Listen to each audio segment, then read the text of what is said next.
Está celebrando estos días 23 y 24 la cuarta conferencia europea sobre el agua, ¿no?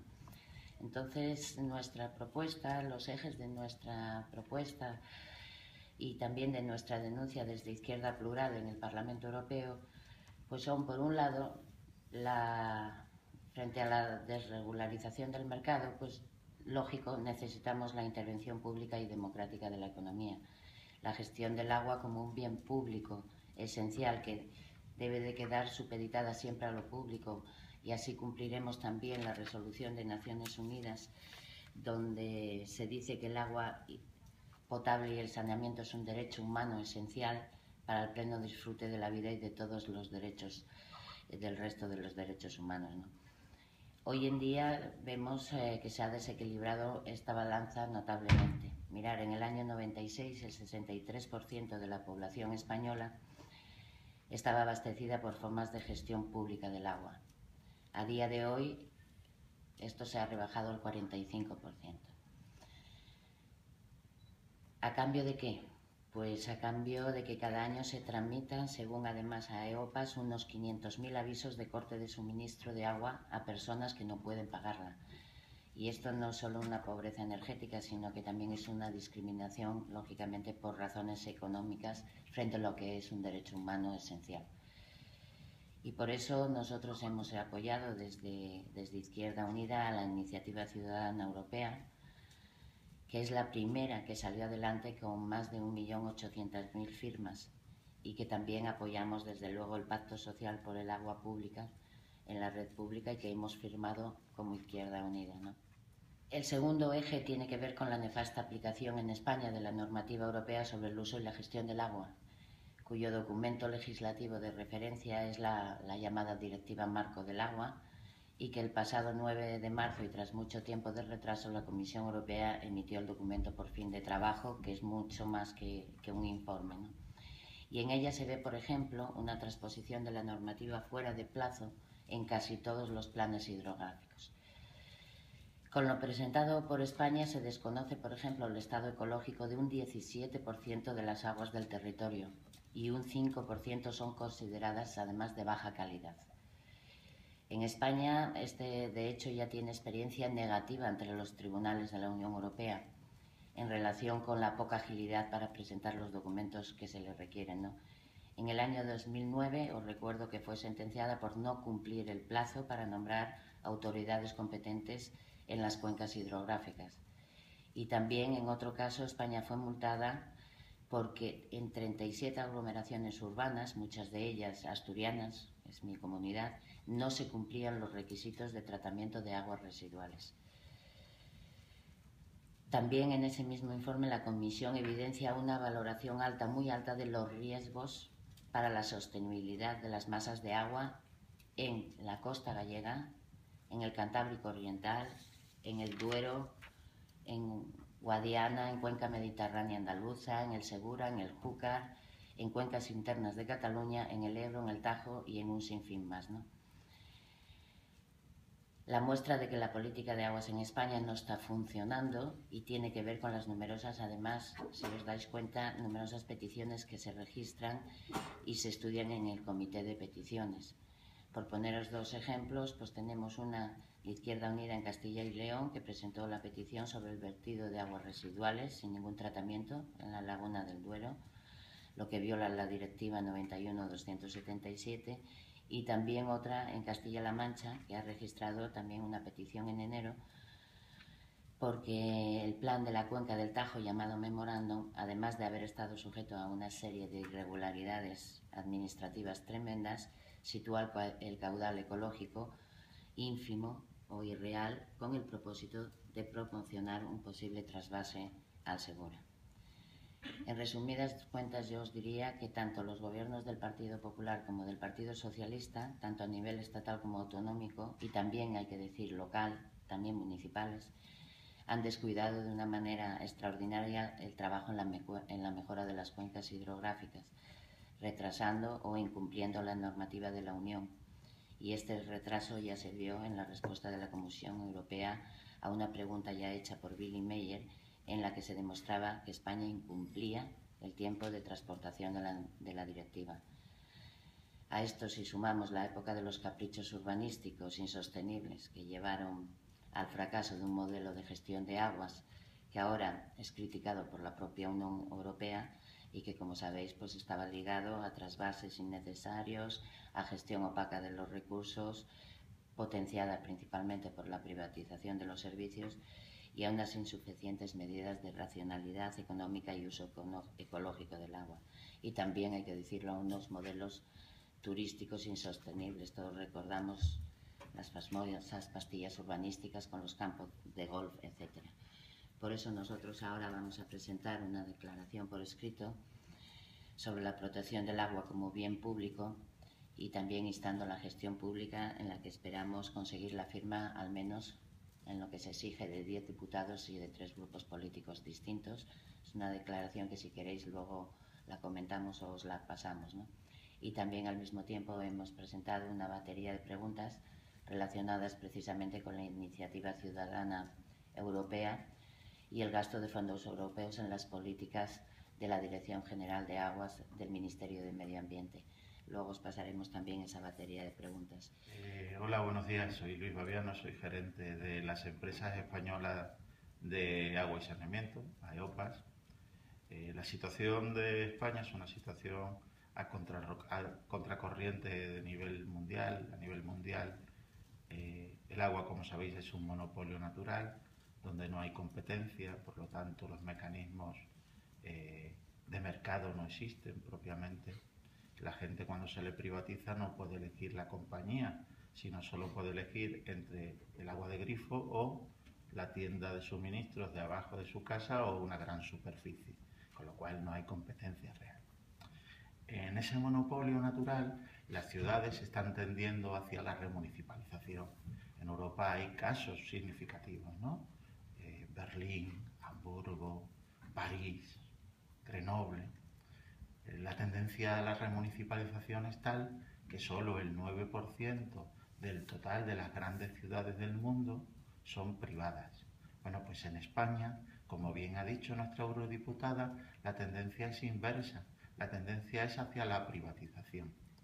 Y no es solo un problema de privatización, sino un problema de cómo se privatiza. En España, al contrario de muchos países europeos, se permiten dos cosas que yo creo que es lo que desde AEOPAS solicitamos a la Comisión Europea y al Parlamento Europeo, que se prohíban de inmediato. Uno es el canon concesional, que llamamos. La posibilidad de que una alcaldesa o alcalde privatice el agua por 20, 25 años o 40 años y con el dinero que recibe se lo gaste en su legislatura, no en cosas relacionadas con el agua, sino desde festejos a pago de deuda, enjuague de cuentas, a lo que quiera, que legalmente está establecido. Esa práctica, por un lado, hace que el sistema sea insostenible en términos de eficiencia, porque la empresa paga ese dinero, el alcalde o alcaldesa se lo gasta lo que quiera y no se invierte en agua, con lo cual tenemos desinversión. En España hemos pasado de un 19% de pérdidas en red a un 21%, más o menos. Ya vamos en un índice, en vez de decreciendo en un país mediterráneo donde hay escasez de recursos y fenómenos climatológicos extremos, por ejemplo las sequías, pues bueno, pues en vez de fortalecer nuestro sistema frente a eso, los estamos haciendo débiles. Y otro caso importante, es una puerta abierta a la corrupción, porque se empieza a ver una relación muy directa entre la empresa concesionaria que ha pagado el dinero y los gobernantes que lo han permitido. Y así tenemos más de 250 municipios de la cornisa cantábrica, Asturias y Galicia a la cabeza, en el denominado caso Pokémon, que están siendo investigados. Es decir, esto hizo que, por ejemplo, países como Francia, hace unos años, sacara una ley que se llamaba Ley de Transparencia y Anticorrupción, que prohibía la posibilidad del canon concesional a cambio de lavar las cuentas municipales. Eso lo queremos, esa medida la queremos para todos los países europeos. La segunda cuestión, y yo creo que es importante, como ha dicho la compañera, el fenómeno de la privatización está amparando o reforzando la exclusión social. Un servicio público, como es el agua, tenía que estar al servicio de la ciudad y de sus ciudadanos, y debería de ser un motor para la creación de derechos de ciudadanía. Pues con la privatización se invierte la situación, pasas de ciudadano a simple cliente. Y si usted no tiene dinero para pagar un solo recibo del agua, a usted se le corta el suministro. Claro, a nosotros nos parece esto, que son derechos humanos, una aberración. Lo que tenemos que es, indudablemente la gratuidad no es el fenómeno, pero sí blindar a aquellas personas que no pueden hacer frente a este recibo.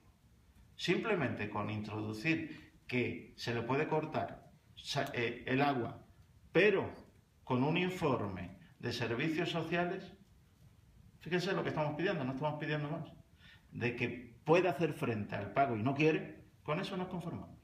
Lo que estamos haciendo es una inversión de nuestros derechos. Estamos constituyendo y blindando el agua cada vez más como un negocio muy seguro. Pensar que al ser un monopolio natural, si te cortan el agua, si existe el miedo a la amenaza del corte del agua, se dan las situaciones que se están dando en España. Por un lado, 500.000 avisos. En una ciudad como Almería, una ciudad intermedia, hay más de 3.200 casos de familias que se les ha cortado el agua. Es decir, no estamos hablando de nada baladí, estamos hablando de cosas muy significativas. Todo ello cuando viene bajo el amparo de derechos humanos. Y todo ello bajo el amparo de inversiones públicas sobre un negocio privado. Cada vez lo público está al servicio de unos cuantos. Ese paso de ciudadano a cliente, yo creo que se puede cuanto menos matizar. Yo creo que se debería de prohibir que se le pueda cortar el corte, que se le pueda cortar el agua a la gente que no tiene recursos. Eso tenemos que lucharlo todos. Finalmente, desde AEOPAS y desde los movimientos sociales no entendemos cómo un recurso que es de titularidad pública a priori, no existe información sobre las cosas. Necesitamos mecanismos de regulación que supervisen tanto la gestión pública como privada, porque el eje del sistema deben de ser los ciudadanos y ciudadanas, no las compañías. Por lo tanto, necesitamos desde Europa un observatorio o unas medidas que obliguen a los Estados a regular el recurso, supervisarlo y blindarlo. Que a nadie pueda especular como se está especulando de manera oscura, sin datos. Y eso vosotros como periodistas lo sabéis mejor que nadie. Cuando pedís datos a nivel nacional de cualquier cosa relacionada con el ciclo urbano del agua, os lleváis la sorpresa de que no existe ningún dato. Eso es completamente insostenible. Necesitamos unos indicadores de gestión, pérdidas, número de cortes, para avalar si un sistema está funcionando o no está funcionando.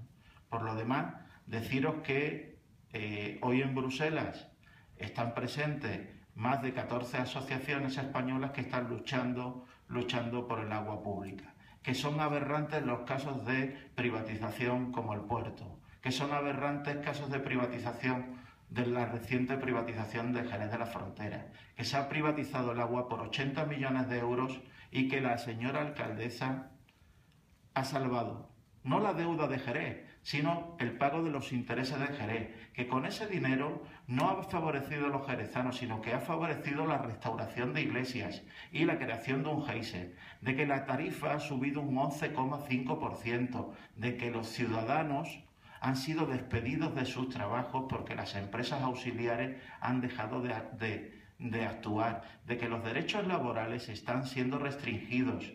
La privatización, como bien demuestran los casos también de Alcázar de San Juan, de Murcia o de Priego de Córdoba, solo da sabotaje social. Muchísimas gracias y esperemos que todos seamos capaces de luchar por algo que nos pertenece a todos y a todas. Yo diría, para que se entienda bien, porque los periodistas no tienen por qué estar especializados en todas las materias, vivimos, ya sabido, ¿no?, todo un tiempo que en periodo de crisis la solución es vender los muebles. En este caso, vender por 25, 30, 40 años la explotación de los servicios de agua y saneamiento. Este proceso, que está en todas partes en Europa y que ha supuesto una reacción social poderosa, ¿no? Yo invitaría, por ejemplo, lo haremos nosotros, ¿no? Pero a que analicemos ahora los resultados de Andalucía, en las ciudades en donde se ha producido el conflicto de la privatización del agua. Y veremos muestras evidentes a nivel electoral de lo que ha supuesto ya esta lucha en esos pueblos, ¿no? Nos lo confirmaban ahora recién los compañeros de Priego. Bien, en general, mande quien mande, hay un proceso general en Europa de anorexización de la función pública desde hace mucho tiempo, desde antes de la crisis económica. Es decir, de reducir las capacidades de esa institución básica, democrática, que gestiona los servicios de agua y saneamiento, que son los ayuntamientos. Sobre esa base de debilitar las capacidades financieras y organizativas de los ayuntamientos, viene la siguiente consecuencia. No está usted forzado, señor alcalde, pero si quiere puede privatizar. Y usted va a tomar una decisión por 20, 30, 40 años. Es decir, un alcalde que está legitimado para 4 años hipoteca el servicio para 40. De forma que el siguiente alcalde o alcaldesa que entre, que es tan legítimo como el anterior, si quiere recuperar la gestión pública, va a tener que pagar no el canon vamos a decir, el préstamo, el adelanto que les ha metido la empresa. Pongamos que han sido lo que sea. En Zaragoza evitamos la privatización del saneamiento, por ejemplo, y se iba a poner 60 millones. Bueno, pues si hubiéramos querido en las próximas elecciones volver a la gestión pública, afortunadamente lo paramos, habría que haber pagado no menos de 500 millones. ¿Por qué? Porque esos contratos llevan a que si se revierte el contrato hay que pagar las inversiones de la empresa más el lucro, los beneficios esperados en todo el periodo de concesión. Con lo cual, una decisión de un alcalde hipoteca decisiones fundamentales de todos los siguientes alcaldes por todo el periodo de concesión. Bueno, la cuestión en definitiva es, se venden los muebles por 40 años, se hipoteca un servicio que es básico, que está vinculado a, como se ha explicado, a derechos humanos ya declarados por Naciones Unidas, un servicio que en España, como en el resto de Europa y en general del mundo, es considerado un servicio que debe ser de acceso universal, vinculado a derechos de ciudadanía y derechos humanos que deben de ser de acceso universal para ricos y para pobres, ¿no? Bien, yo complementaría lo que se ha dicho con una cuestión en positivo.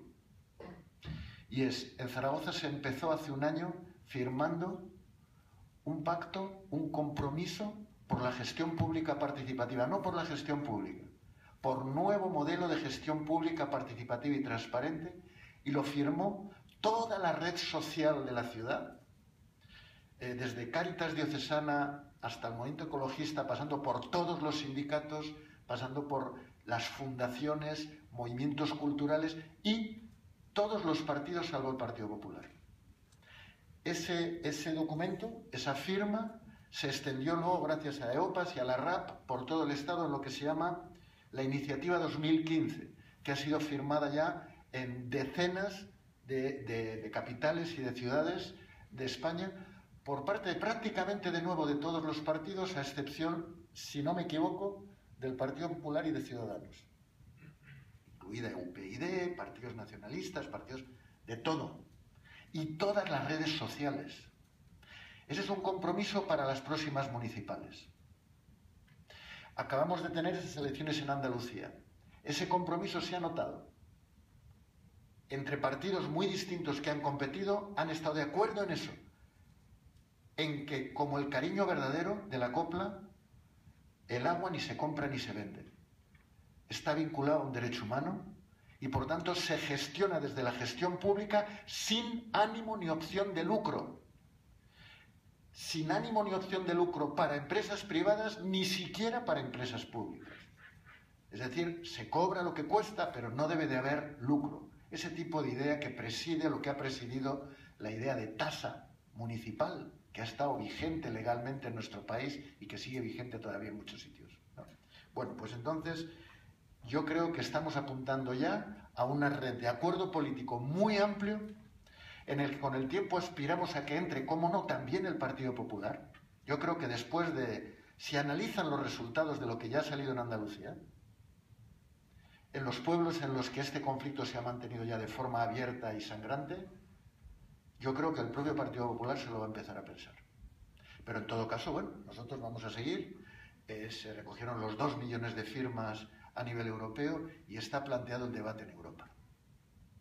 De manera que en ese debate, por eso venimos a Bruselas, italianos, griegos, prácticamente irlandeses de toda Europa, para reforzar lo que es esa apertura del debate por el derecho humano al agua en la legislación europea, que todavía no está incorporado. Se haya incorporado en muchos países de América Latina, se va incorporando en el mundo. Europa es reticente, ¿no?, para que el tema del agua salga de esas negociaciones oscuras del TTIP con Estados Unidos y no entre de ninguna manera en el espacio del libre mercado. Y bueno, esa batalla se tiene dada, se está dando en un abanico ideológico muy abierto en Europa, y bueno, pues dároslo a conocer por si no lo sabíais, y nada, quedar a vuestra disposición.